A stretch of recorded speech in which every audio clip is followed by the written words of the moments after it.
Di sebuah tanah subur di Jawa Tengah, berdiri megah sebuah kerajaan besar bernama Kerajaan Baka. Istana menjulang dengan dinding batu kokoh, bendera berkibar gagah di setiap sudut menara, dan rakyat hidup dalam kesejahteraan di bawah kepemimpinan sang raja. Raja Baka terkenal sebagai penguasa yang gagah perkasa, seorang pemimpin yang berani turun ke medan perang demi melindungi kerajaannya. Namun di balik kejayaan itu, bayang-bayang ancaman mulai mendekat. Dari arah utara, kabar tentang seorang pangeran muda bernama Bandung Bondowoso menyebar seperti angin ribut. Bandung bukanlah manusia biasa.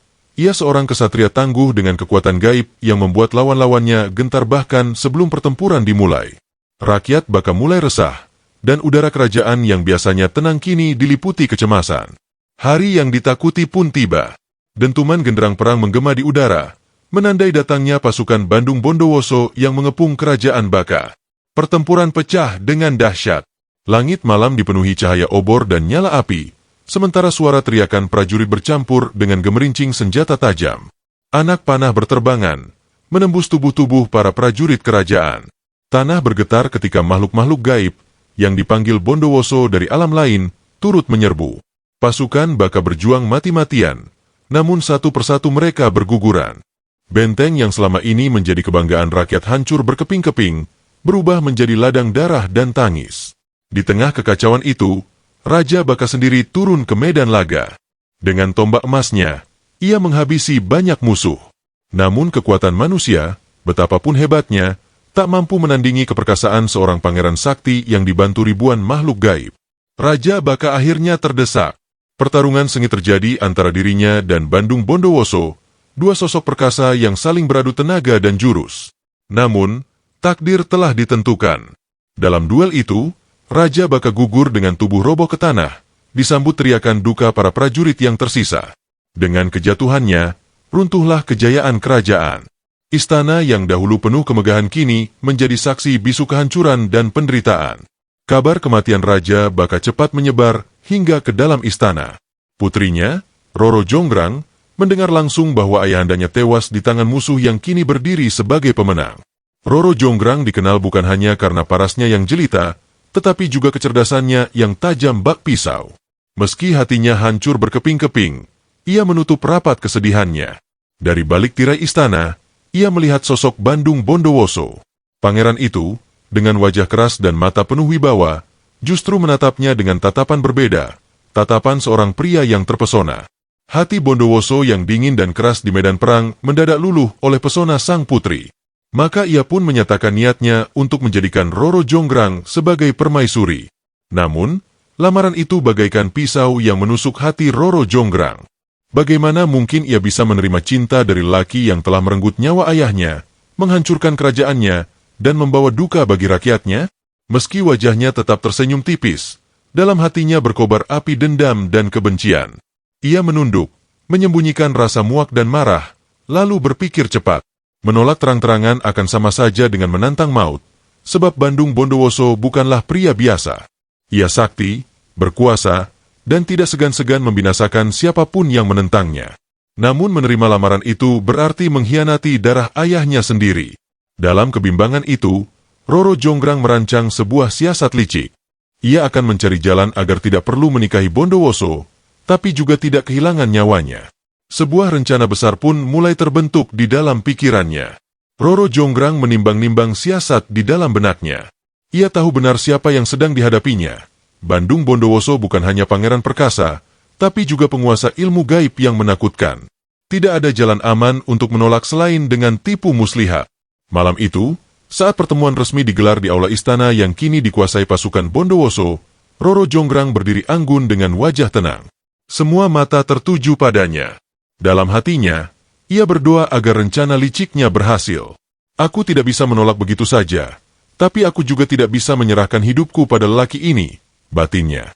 Senyumnya yang tipis menyamarkan perasaan benci yang membara. Dengan suara lembut namun penuh perhitungan, Roro Jonggrang berkata di hadapan Bondowoso, "Jika engkau sungguh mencintaiku dan ingin menjadikanku permaisuri, buktikanlah cintamu. Bangunlah 1000 candi untukku, dalam satu malam, sebelum fajar menyingsing." Para prajurit yang hadir terperanjat. Permintaan itu terdengar mustahil, bahkan bagi seorang penguasa sakti. Namun Roro Jonggrang menyampaikannya dengan tatapan anggun, seolah syarat itu hanyalah permintaan wajar seorang putri. Dalam hatinya, ia yakin tak mungkin ada manusia sanggup menuntaskan tantangan tersebut. Itu adalah jalan keluar yang paling aman. Bandung Bondowoso sempat terdiam, kedua alisnya berkerut. Namun ego seorang kesatria besar tidak membiarkan dirinya terlihat lemah. Ia menatap tajam ke arah Roro Jonggrang, lalu tersenyum tipis. "Baiklah," katanya, "aku terima tantanganmu. Jika itu yang kau inginkan, maka 1000 candi akan berdiri sebelum matahari terbit." Aura kesaktiannya memancar, membuat semua orang di ruangan itu merinding. Roro Jonggrang terkejut dalam hati, tak menduga pria itu benar-benar berani menerima tantangan mustahil. Namun ia tetap menahan ekspresi, menutupi kegelisahan dengan sikap anggun seorang putri. Begitu malam menjelang, Bandung Bondowoso segera memanggil para pasukan gaibnya. Dengan mantera sakti, langit mendadak mendung, angin berembus kencang, dan bumi bergetar. Dari balik kabut malam, ribuan makhluk halus bermunculan. Jin-jin berwujud raksasa, siluman berwajah menyeramkan, hingga roh-roh yang melayang tanpa tubuh. Mereka semua tunduk pada perintah Bondowoso. Dengan komando lantang, ia menyuruh mereka mengangkat batu-batu besar, menyusunnya menjadi bangunan megah. Dalam sekejap, suara dentuman memenuhi udara. Batu-batu seakan hidup, melayang dari satu tempat ke tempat lain, menyatu menjadi candi demi candi. Dari kejauhan, Roro Jonggrang mengintip dengan hati berdebar. Ia tak percaya apa yang dilihatnya. Satu demi satu candi berdiri dengan kecepatan luar biasa. Dalam hitungan jam, ratusan candi telah selesai dibangun. Cahaya obor dari para makhluk gaib berkilauan, memantulkan bayangan menakutkan di dinding istana. Suara dentuman dan lolongan jin bergema menembus langit malam. Roro Jonggrang menggenggam erat tangannya sendiri, wajahnya pucat. Rencana yang tadinya ia kira aman, kini justru berbalik mengancam dirinya. Jika benar 1000 candi selesai dibangun sebelum fajar, maka ia tak punya pilihan selain menjadi istri Bandung Bondowoso. Hatinya mulai panik. Namun ia tahu satu hal, ia harus menemukan cara untuk menghentikan ini, atau seluruh hidupnya akan berakhir di tangan musuh. Malam semakin larut, tetapi suara dentuman pembangunan tak kunjung berhenti. Setiap kali Roro Jonggrang menengok keluar istana, ia melihat cahaya aneh dari obor-obor gaib yang bergerak cepat. Candi-candi semakin banyak berdiri, berderet rapi seolah tumbuh begitu saja dari tanah. Jumlahnya sudah ratusan, bahkan mendekati 1000. Roro Jonggrang mulai gelisah. Keringat dingin membasahi pelipisnya meski udara malam menusuk dingin. Ia menggertakkan gigi, menahan rasa panik yang semakin kuat. Tidak mungkin ini benar-benar bisa berhasil, bisiknya. Ia sadar jika tak melakukan sesuatu, maka esok pagi ia harus menikah dengan orang yang paling dibencinya. Tanpa membuang waktu, Roro Jonggrang memanggil dayang-dayang kepercayaannya. Suara langkah mereka terdengar tergesa di lorong istana yang temaram. Dengan wajah tegang, sang putri memberikan perintah, "Kita harus menghentikan pekerjaan mereka. Jika tidak, hidupku akan berakhir. Cepat, ambil alu, tumbuk padi sekeras mungkin. Nyalakan api dengan jerami kering, biarkan asap mengepul tinggi. Buat suasana seakan fajar sudah datang." Dayang-dayang itu menelan ludah, sadar bahwa perintah ini berisiko. Namun mereka tak berani membantah, sebab ini menyangkut nasib sang putri sekaligus kehormatan kerajaan.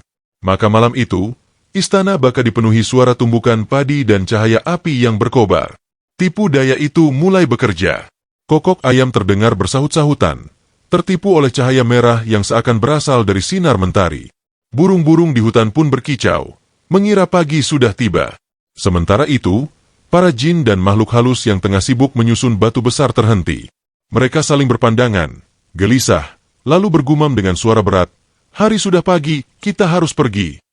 Dalam sekejap, satu persatu pasukan gaib lenyap di telan kegelapan, meninggalkan pekerjaan mereka yang hampir selesai. Suara dentuman hilang, cahaya gaib padam, dan suasana mendadak sunyi. Bandung Bondowoso yang sejak tadi mengawasi pekerjaan pasukannya, mendadak terkejut. Ia menoleh ke arah langit, melihat suasana yang seakan fajar menyingsing. Namun sesuatu terasa janggal. Ia menajamkan mata, menghitung jumlah candi yang sudah selesai, 999. Tinggal satu lagi untuk mencapai 1000. Namun pasukan gaibnya sudah menghilang, tak ada yang tersisa untuk menyelesaikan tugas. Hatinya bergejolak, campuran kaget, tidak percaya, dan marah yang membara. Dalam benaknya, jelas hanya satu kemungkinan, ada yang sengaja memperdayanya. Ia menoleh ke arah istana dengan tatapan menyala. Di sana berdiri Roro Jonggrang, berusaha menahan senyum tipis yang hampir terungkap. Sorot matanya memang berpura-pura polos, tapi tak mampu menutupi kepuasan yang memancar dari wajahnya. Bandung Bondowoso mengepalkan tangan, darahnya mendidih. "Jadi ini ulahmu, Roro Jonggrang?" Suaranya menggelegar, mengguncang udara malam seperti guruh yang memecah langit. Rasa cinta yang semula ia rasakan berubah menjadi bara dendam.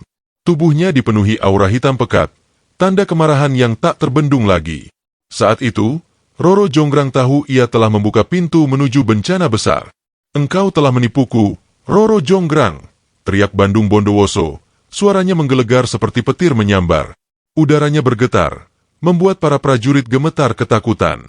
Mata Bandung memancarkan api kemarahan. Aura kesaktiannya merembes keluar hingga langit seakan berwarna merah kelam. Tanah di sekitarnya berguncang, burung-burung berhamburan, dan obor-obor di halaman istana padam tertiup angin kencang. Para dayang menjerit ketakutan, berlarian mencari perlindungan, sementara Roro Jonggrang hanya berdiri tegak, meski jantungnya berdegup tak terkendali. Malam itu, suasana yang sebelumnya hening berubah mencekam, seolah seluruh alam turut murka bersama sang pangeran. Roro Jonggrang tahu dirinya dalam bahaya besar, namun ia berusaha mempertahankan wibawa. Dengan tubuh sedikit gemetar, ia menatap Bondowoso tanpa menunduk. "Aku hanya menepati syaratku," katanya dengan suara tenang, meski hatinya diliputi rasa takut yang tak tertahankan. Dalam dirinya, ada semangat perlawanan yang tak bisa dipadamkan, semangat seorang putri yang tak rela dipaksa menikah oleh pembunuh ayahnya. Namun semakin ia berusaha menantang, semakin membara kemarahan Bondowoso. Tatapan matanya yang dulu penuh kekaguman kini berubah tajam, seakan hendak menembus jiwa Roro Jonggrang. Bandung Bondowoso mengangkat tangannya tinggi-tinggi, jemarinya mengepal erat, lalu melafalkan mantera kutukan dengan suara berat yang bergema ke segala penjuru. Angin malam tiba-tiba menderu kencang, debu beterbangan, dan kilatan petir menyambar langit. Suara itu terdengar seperti jeritan alam yang meratap. Para prajurit Bondowoso pun mundur ketakutan, tak sanggup menahan tekanan energi yang dilepaskannya. Aura gelap menyelimuti tubuh sang pangeran, dan dari setiap kata kutukan yang meluncur, udara terasa semakin berat. Semua yang melihat tahu, inilah akhir dari Roro Jonggrang jika kutukan itu jatuh padanya. Dalam sekejap, tubuh Roro Jonggrang kaku. Kulitnya yang halus mulai membatu, kilauan matanya perlahan meredup. Ekspresi wajahnya membeku, menampilkan perpaduan antara keteguhan dan rasa getir terakhir. Dayang-dayang menjerit melihat perubahan itu, namun tak seorang pun berani mendekat. Detik demi detik, sang putri sepenuhnya berubah menjadi arca batu yang berdiri kokoh. Dialah candi yang ke-1000, pelengkap dari deretan bangunan megah yang hampir diselesaikan pasukan gaib. Wajahnya yang dahulu anggun kini abadi dalam wujud batu, menjadi saksi bisu akhir dari pertarungan akal, cinta, dan dendam. Sejak malam itu, berdirilah 1000 candi yang kelak dikenal dengan nama Candi Prambanan. Rakyat berziarah ke sana, berbisik-bisik menceritakan bagaimana seorang putri jelita berubah menjadi batu karena tipu daya dan amarah. Legenda ini diwariskan turun-temurun sebagai pengingat bahwa kebohongan, meski tampak sebagai jalan keluar, selalu membawa malapetaka, dan bahwa kemarahan yang dibiarkan meledak hanya menimbulkan penyesalan.